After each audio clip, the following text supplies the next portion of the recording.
Ora, muito boa tarde a todos.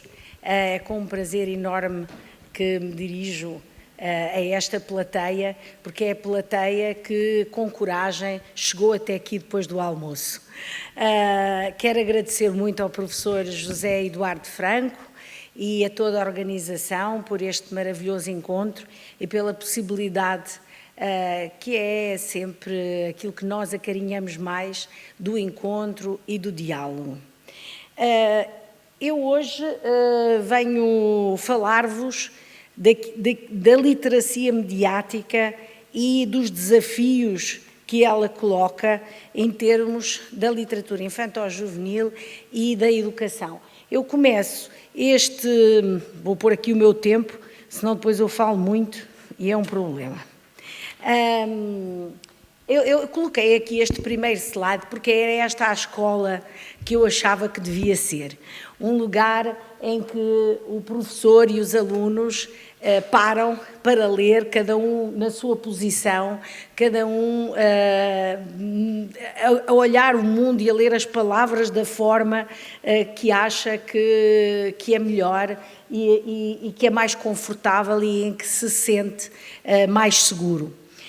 E começo por isto porque, no fundo, esta é a nossa forma, talvez, antiga de ler, porque a forma que começa a ser mais prevalente é diferente. Isto porque existe, de facto, uma disseminação muito grande mediática de diverso tipo, de mensagens, de manuais escolares em tablets e uma gradual passagem do livro e da página tradicional ao ecrã. E tem estimulado, de facto, nos últimos anos, experiências com diversos projetos também editoriais capazes de apoiar e explorar a multimodalidade como instrumento para uma nova leitura. As pesquisas têm-se dirigido mais para o uso das apps em contextos familiares e também em escolas e o papel das novas tecnologias na construção de competências de reflexão e também de competências criativas e a sua integração nas experiências do conhecimento, exploração e imaginação por parte das crianças. Por exemplo, nas escolas da região autónoma da Madeira, o uso dos tablets com os manuais digitais, neste momento, encontra-se generalizado e proporciona, em princípio, à criança uma experiência de aprendizagem desde o início da escolaridade formal, com confiança com o meio digital e que é usado como instrumento de aprendizagem. É óbvio que os resultados têm que aparecer e nós temos que perceber se esta experiência se baseia apenas, primeiro, numa página tradicional, isto é, se a navegação é feita como se fosse num livro ou se existe, de facto, uma navegação hipertextual e plurimodal para potencializar o potencial de coexistência de diferentes linguagens constitutivas. Abro também aqui um parênteses para dizer que as últimas pesquisas, tanto da Universidade de Singapura como dos Estados Unidos, têm vindo a colocar em causa o uso prolongado dos tablets e têm ligado esse uso a problemas de cognição que vão aparecer mais tarde, problemas de cognição até graves, e as últimas recomendações dizem que uma criança dos 8 aos 10 anos deve ter apenas 2 horas de exposição a um ecrã e depois 3 horas. Se pensarem num tablet, aquilo que acontece, não tendo manuais em papel, é que praticamente as crianças estão com o ecrã o dia todo na escola e depois a fazer os seus trabalhos de casa. Mas pronto, isto era um parênteses para dizer que, de facto, nós vivemos num ambiente digital, já aqui foi dito várias vezes, e que esse ambiente favorece a construção de uma competência simbólica, em parte completamente nova, porque articula-se no interior de um espaço reversível entre ambientes de diversos média que formam a mente da criança numa relação entre linguagens e operam tecnicamente, exigem um operar tecnicamente diferente, conotado de forma diferente, com os espaços, com as práticas, com as convenções de comunicação e também com a aprendizagem. E, através da manipulação destes objetos digitais, sejam eles tablet, portáteis, smartphones, etc., as crianças vão maturando uma competência simbólica que é substancialmente intermédia.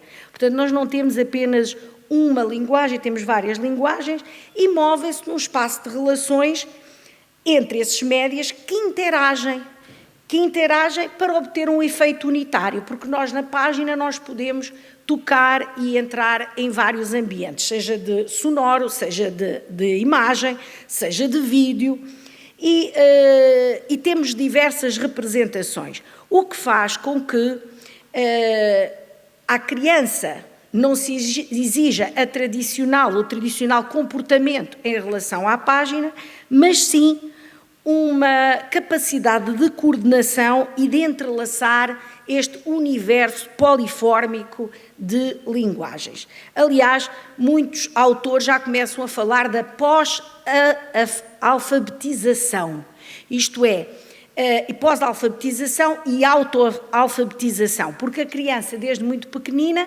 entra em contacto com estes objetos didáticos e também literários e começa, naturalmente, ela própria a tentar e a fazer a sua alfabetização.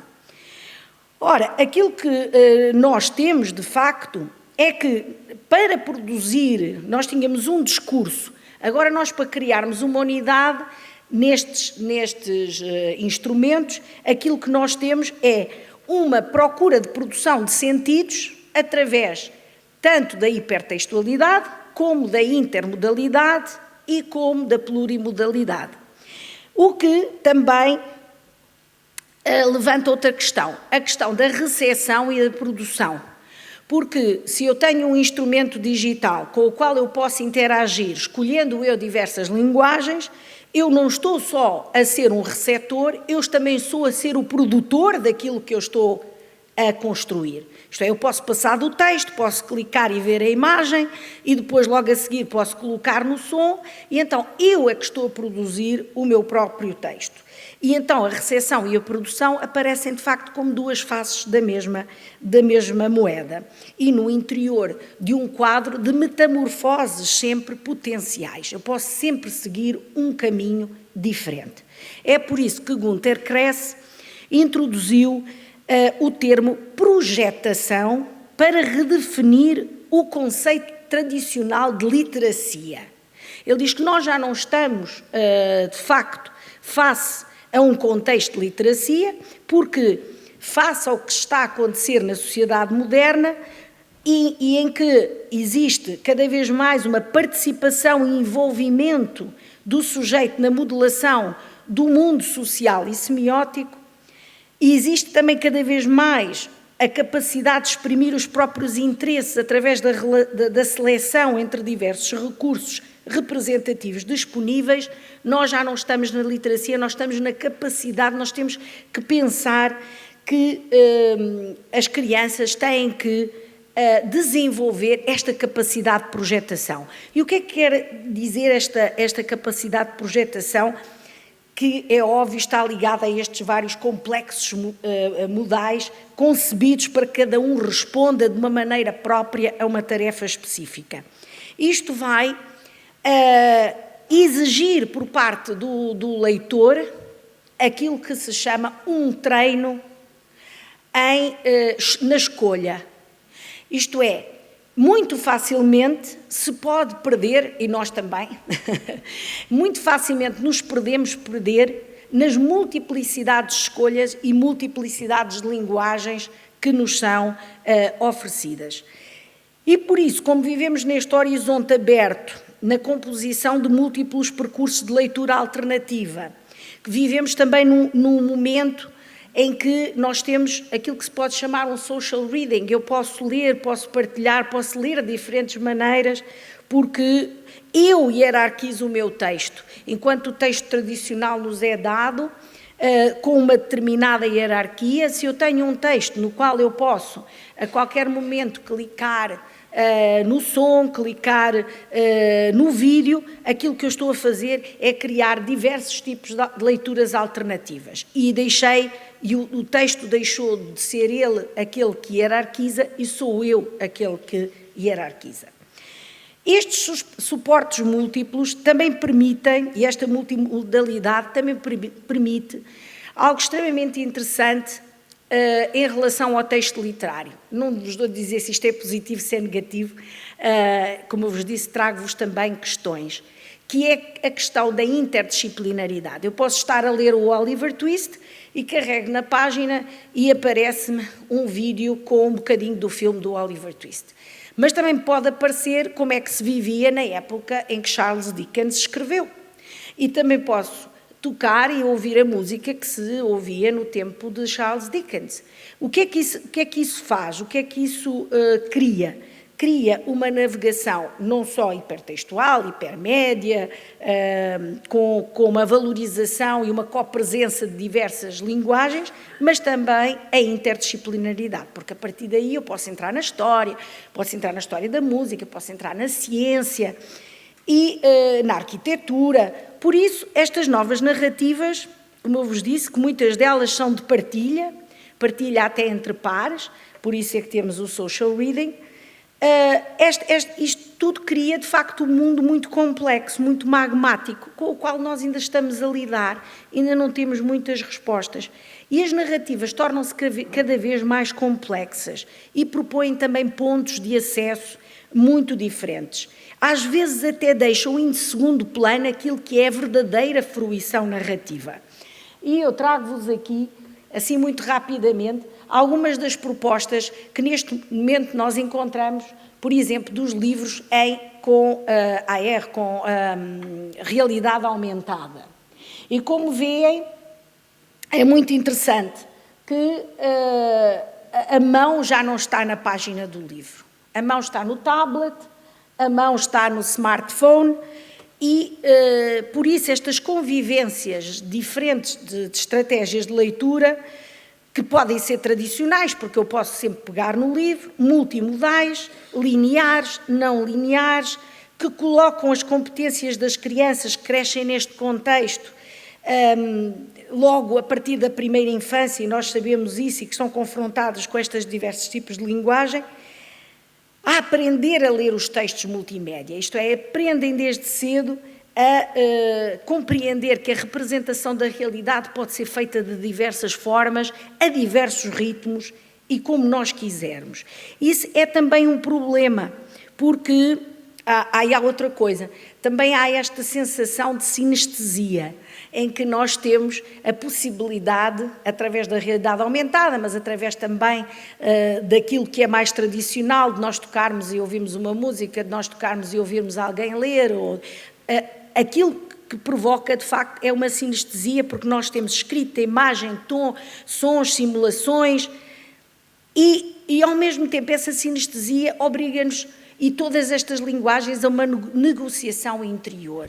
Isto é, como é que eu vou aproximar-me do texto? Dá uma responsabilidade muito maior ao sujeito, que procura o livro e que procura este tipo de experiências mais multimodais, quer dizer, procura, às vezes são aquelas que o mercado oferece e aquelas que vão aparecendo também nos processos editoriais, tanto que muitos autores já estão a dizer que o professor tem que começar a aprender a fazer training, mais ou menos um treino, dizem estes especialistas, para que a criança consiga estimular os seus diversos processos cognitivos no interior desta multiliteracia e também aprender a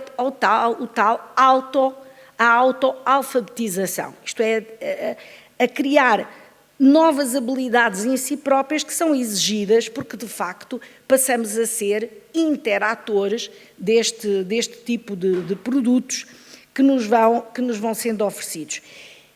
Outra questão tem a ver com aquilo que é a fisiologia da leitura está a mudar. Nós muitas vezes agora fazemos um skimming. Eu digo nós, porque nós também eu, nós muito rapidamente passamos pelo texto com grande velocidade à procura da escolha daquilo que nós queremos, uma procura muito rápida de palavras-chave. Fazemos-lo até com o livro normal, não sei se já vos acontece, a gente abre a página do livro e faz exatamente o mesmo, já procura aquilo que quer e copia, no fundo, este skimming que é usado no digital. Luísa, além disso, sim. Tem que concluir. Ok, Tá bem? já vou concluir. Obrigado. É uma literatura, são 14 minutos, se eram 15, portanto ainda estou. A leitura digital também exige, ao mesmo tempo, uma leitura profunda. Deixo-vos aqui só algumas imagens da realidade digital, da realidade aumentada, na revolução que isto está a provocar no século XX, com a multiplicação de tentativas de tornar e de conseguir narrativas diversas, mas com muito cuidado, porque muitas vezes estas narrativas subestimam o valor literário e suportam apenas aquilo que é a experiência digital, o que são também muitas vezes ligando-se a jogos, a programas televisivos, e depois a qualidade literária a gente não sabe muito bem onde é que está. Aliás, a qualidade literária na literatura infantil, teríamos muito aqui a dizer sobre a crítica e sobre aquilo que não é feito sobre isso. Mas, reparem bem, deixo-vos estas imagens para acabar, e se virem bem, o livro está sempre atrás. Aparece, em primeiro lugar, a ideia do jogo, do lazer. Este, por exemplo, Alice's Adventures in Wonderland. Se tiverem um livro, entram na realidade digital e até podem fazer fotografias com o Humpty Dumpty e com o Chapeleiro Maluco. Dá essa possibilidade à criança de entrar dentro daquele mundo. Mas a pergunta que se faz é, esta modificação do espaço mais complexo não nos fará perder o fio de Ariana da narrativa? E depois esta necessidade de jogo, não é a literatura o grande jogo?